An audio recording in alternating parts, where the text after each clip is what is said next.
Sir okay, ये तो हमने लास्ट क्लास में टॉपिक किया था कि we should not add water to acid. Why? Because when we add water to acid, exothermic reaction occurs and heat releases so large the mixture can splash out and can burn the person. तो हमें ऐसा नहीं करना चाहिए. तो अब देखो यहाँ पे ध्यान से ये आयंस के बारे में बताया था. जैसे डाइल्यूट एसिड क्या होता है? तो डाइल्यूट एसिड वो होता है जिसमें पानी ज़्यादा हो, एसिड कम हो.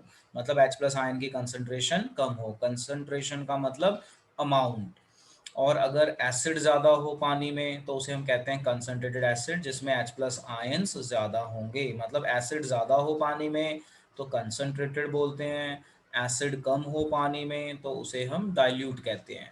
अब आप देखिए यहाँ पे बड़ी ही इंपॉर्टेंट चीज़ आ रही है. क्या है? Mixing an acid or base with water result in decrease in concentration of H plus ion or OH ion per unit volume. अब आप इस चीज़ को समझना ध्यान से. मैं एक आपको एग्जांपल दे रहा हूँ, उसको ज़रा सुनना ध्यान से और मुझे ध्यान से बताना. मान लो आपके पास दूध है जिसमें चीनी डाली हुई है. ठीक है. अब आपने उसमें क्या किया?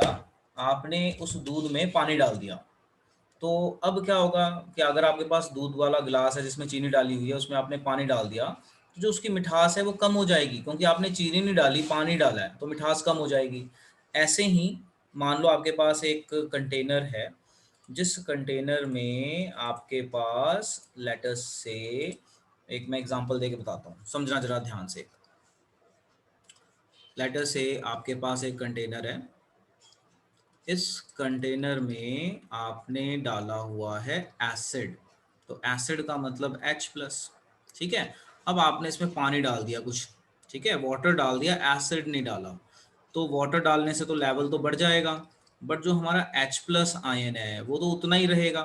H प्लस आयन तो आपने एसिड नहीं डाला, आपने सिर्फ पानी डाला है, तो H प्लस आयन में तो कोई फर्क नहीं पड़ेगा. बट अगर आप टोटल वॉल्यूम से H प्लस को कंपेयर करोगे तो इसकी कंसंट्रेशन कम हो जाएगी.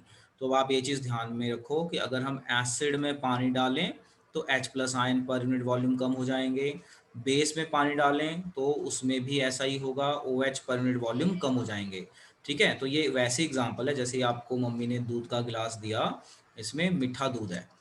अब इसमें क्या किया? आपने पानी डाल दिया. ये आपके पास शुगर वाला मिल्क है, शुगर मिल्क. अब आपने इसमें वाटर डाल दिया, तो वाटर डाल दिया तो शुगर थोड़ी ना डाला है, तो मिठास कम हो जाएगी. बट अगर आप चीनी डाल दो, पानी की जगह चीनी डाल दो, तो मिठास बढ़ जाएगी. तो इस चीज़ का आप ध्यान रखना कि क्वेश्चन आपसे किस फॉर्मेट में पूछा जा रहा है. तो यही चीज़ यहाँ पे बताई जा रही है. इस चीज़ को आप ध्यान से समझो, वेरी वेरी इंपॉर्टेंट. और इसे आप नोट बना के एज सच कॉपी में लिख लेना. यहाँ पे जो भी चीज़ें मैं दिखा रहा हूँ, नोट बना के कॉपी में लिखना. Note mean something important. यहाँ पे हेडिंग डालो note.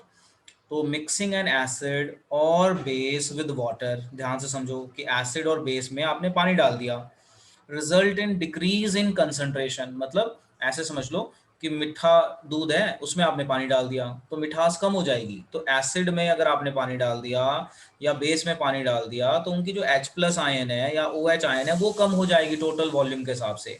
Such a process is called dilution of acid और बेस. इस प्रोसेस को हम कहते हैं डाइल्यूजन. सो बहुत इंपॉर्टेंट है. सो कीप इन माइंड, यहाँ पे बहुत बहुत इंपॉर्टेंट है, ये चीज़ आपने नोट कर लेनी है कॉपी में. अब देखो question 1.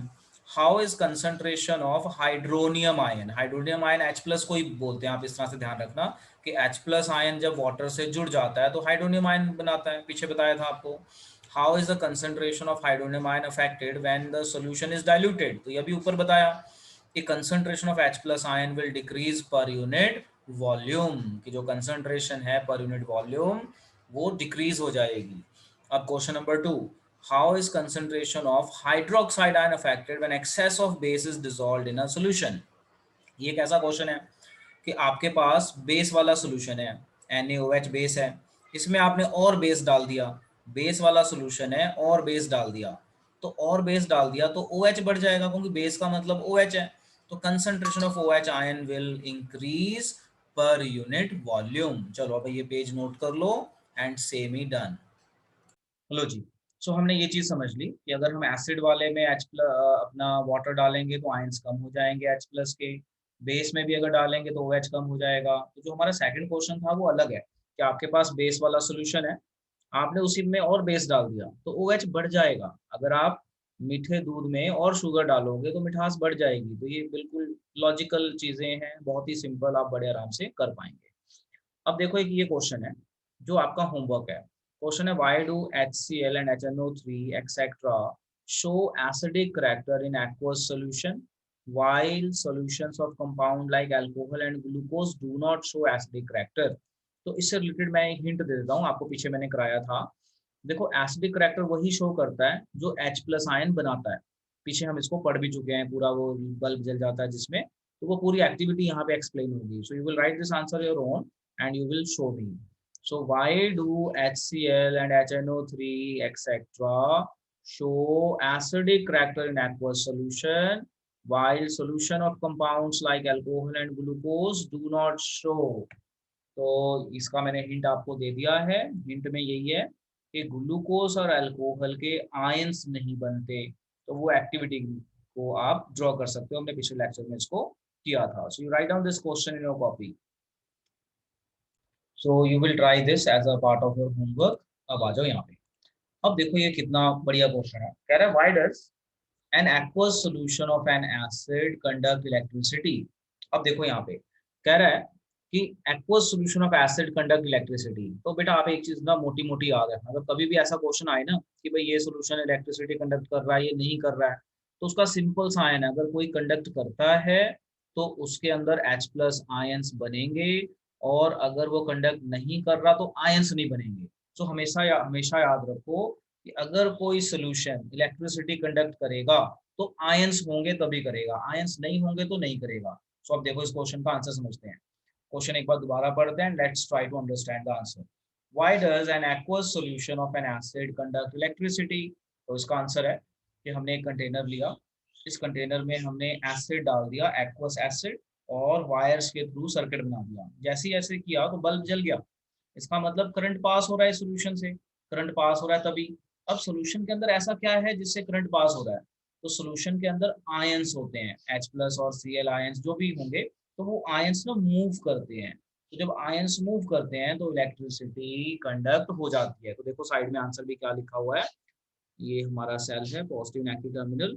Because in aqueous condition ions are form, चाहे बेस हो, चाहे एसिड हो, चाहे सॉल्ट हो, वो आयंस बनाएंगे। If they will form ions they will conduct electricity. So बहुत ही सिंपल सा है आंसर, कि जब हम एसिड को पानी में डालेंगे या बेस को पानी में डालेंगे या सॉल्ट को पानी में डालेंगे तो वो आयंस बनाएगा। अब जरूरी नहीं H प्लस आयंस बनेंगे, एसिड है तो H प्लस, बेस है तो OH, सॉल्ट है तो कैटायन एनायन बनेंगे। तो आयंस, मेन आंसर है आयंस, आयंस बनेंगे तो इलेक्ट्रिसिटी कंडक्ट होगा। अब इसी से रिलेटेड एक और क्वेश्चन देखो, pure water does not conduct electricity. अब ये भी बड़ा अच्छा क्वेश्चन है, अभी प्योर वाटर इलेक्ट्रिसिटी कंडक्ट नहीं करता। अब प्योर वाटर क्यों नहीं करता इलेक्ट्रिसिटी कंडक्ट? क्योंकि प्योर वाटर में आयंस नहीं होते। अब प्योर वाटर कौन सा है? जो हम पानी पीते हैं उसे प्योर कहते हैं, वो प्योर नहीं है, वो तो मिनरल वाटर है। मिनरल वाला मतलब आयंस होंगे। प्योर वाटर होता है जो बैटरी वाटर होता है, जो हम बैटरी में पानी डालते हैं, उसमें आयंस नहीं होते, वो प्योर वाटर होता है। और अगर हम प्योर वाटर पी लेंगे तो हमारा पेट खराब हो सकता है। तो हमें प्योर वाटर नहीं पीते हैं, हम मिनरलाइज्ड वाटर पीते हैं। तो इस चीज़ का ध्यान रखना कि अगर पेपर में क्वेश्चन आ जाए कि भाई आपको एक सोल्यूशन दिया है, वो वाटर, वो इलेक्ट्रिसिटी कंडक्ट कर रहा है, तो आप बोलो because it is having ions. एक आपको हमने सॉल्यूशन दिया है जो वाटर, जो इलेक्ट्रिसिटी कंडक्ट नहीं कर रहा, तो it is not having free ions, उसके पास आयंस ही नहीं है, फ्री आयंस नहीं है। ठीक है, तो मोटी मोटी सी चीज आपने याद रखनी है कि अगर कोई लिक्विड इलेक्ट्रिसिटी कंडक्ट करेगा तो उसके पास आयंस हैं, नहीं करेगा तो नहीं है। तो कई बार पेपर में क्वेश्चन आता है कि जो जो रेन वाटर होता है, जो शुरू का रेन वाटर होता है, वो गुड कंडक्टर ऑफ इलेक्ट्रिसिटी है। तो उसका आंसर है कि उसमें एसिड होता है, मतलब आयंस होते हैं। अच्छा, फिर कई बार क्वेश्चन आता है कि भाई रेन वाटर इलेक्ट्रिसिटी कंडक्ट नहीं करता, तो उस सिचुएशन में बोलो कि आयंस नहीं है उसमें, it is not having free ion. तो दो सिचुएशन हो गई। शुरू की जो बारिश होती है उसमें एसिड होता है, शुरू की बारिश जब हो जाती है 2-3 मिनट की, उसके बाद एसिड खत्म हो जाता है, सिंपल प्योर वाटर आता है। तो प्योर वाटर में आयंस नहीं होते, तो that is a bad conductor of, मतलब विल नॉट कंडक्ट इलेक्ट्रिसिटी। चलिए इसको नोट कीजिए जल्दी। Now this question is very very important. अब ये क्वेश्चन क्या कह रहा है? कह रहा है why does dry HCl gas not change the colour of dry litmus paper. अब आप देखो यहाँ पे एक वर्ड है ड्राई, ड्राई। अब आप एक चीज याद रखना, जो आयंस बनते हैं ना, वो ड्राई कंडीशन में नहीं बनते, उसके लिए मॉइस्चर का होना जरूरी है। ठीक है, तो आपका जो गैस है वो भी ड्राई है, जो आपका लिटमस पेपर है वो भी ड्राई है, तो दोनों ड्राई हैं तो आयंस तो बनेंगे ही नहीं। For the formation of ions we need moisture या फिर water. So why does dry axial gas not change the color of dry litmus paper? Because under dry conditions ions are not formed. Just keep in mind, note कर लो, देखो कितना simple सा answer लिखा है।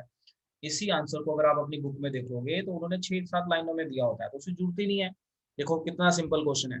Why does dry axial gas not change the color of dry litmus paper? तो मैं आपको क्या बता रहा हूँ कि अगर आपकी गैस भी, एक्सियल गैस भी ड्राई है, आपका लिटमस पेपर भी ड्राई है, तो आयंस ही नहीं बनेंगे। आयंस बनने की कंडीशन है वाटर का होना, मॉइस्चर का होना। तो मॉइस्चर भी नहीं है, वाटर भी नहीं है, तो टेस्ट नहीं मिलेगा। बट आप यहाँ पे एक ड्रॉप पानी गिर दो तो कलर चेंज हो जाएगा। अगर आप एक ड्रॉप पानी गिर दोगे इस पेपर पे, लिटमस पेपर पे, तो जैसे ही पानी गिरोगे मॉइस्चर आ जाएगा, तो HCl का आयंस बन जाएगा, आयंस बनने से कलर चेंज हो जाएगा। तो आपने क्या लिखना है, why does dry HCl gas not change the colour of dry litmus paper? Because under dry condition H plus ions are not formed. Ions बनने की कंडीशन है मॉइस्चर होना चाहिए या वाटर होना चाहिए, वेट होना चाहिए। चलिए नोट कर लीजिए इसको। Now this is very important topic. Topic का नाम है universal indicator and pH scale. अब ये बहुत इंपॉर्टेंट टॉपिक है, अब आप इसको समझिए।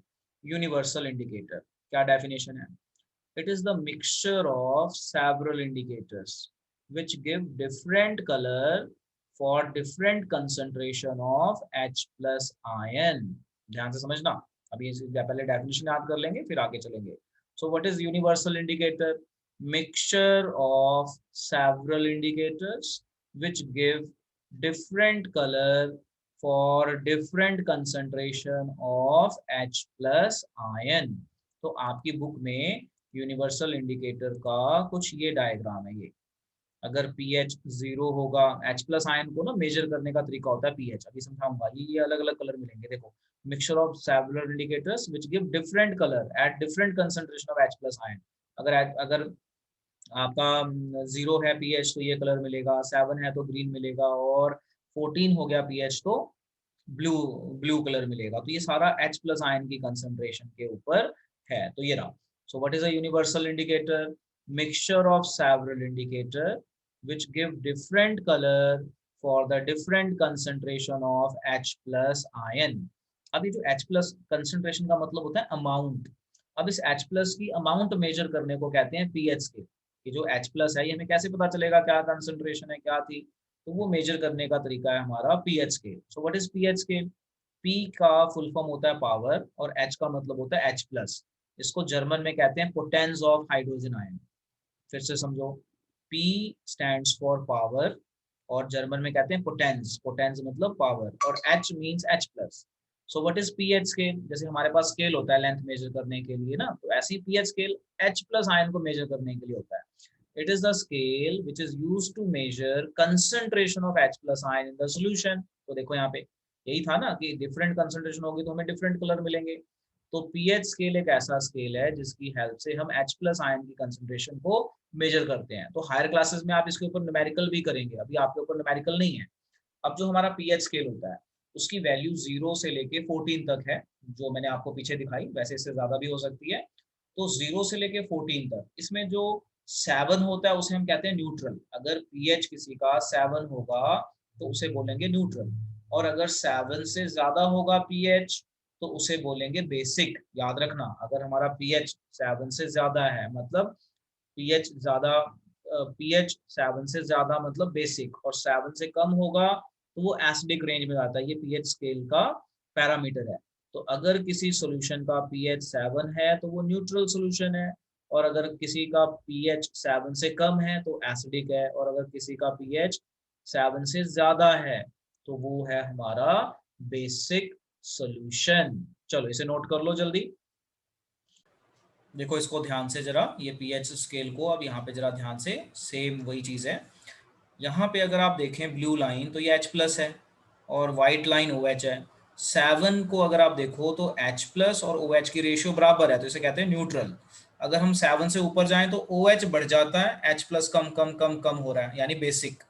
अगर हम 7 से नीचे जाएं तो H बढ़ रहा है और OH कम हो रहा है। तो ये डायग्राम आपको अपनी बुक में मिल जाएगी, आप वहां से ड्रॉ कर सकते हैं। ठीक है, ओके। तो ये देखो, अब हमने यहाँ पे क्वेश्चन पढ़ा कि अगर H और OH बराबर हों तो उसे कहते हैं न्यूट्रल, और ये ब्रैकेट का मतलब है कंसंट्रेशन, कंसंट्रेशन मतलब अमाउंट। और H plus greater than OH हो तो acidic solution, H plus less than OH हो तो उसे हम कहते हैं बेसिक सोल्यूशन। pH मतलब power of H plus ions. ठीक है, और ये हमारा यूनिवर्सल का कलर कोड, जिसमें बताया हुआ है कि अगर pH आपका 7 से नीचे होएगा और 0 हो जाए तो बहुत ही स्ट्रॉन्ग एसिड है, और ये आपका रेडिश कलर का होता है। 14 इज बहुत ही स्ट्रॉन्ग बेस, ब्लू कलर का होता है। न्यूट्रल में कौन कौन सी चीजें आती हैं आप ये देख सकते हैं। तो इसका अगर हम यूनिवर्सल इंडिकेटर पे चेक करें तो इसका कलर आएगा हमारा ग्रीन।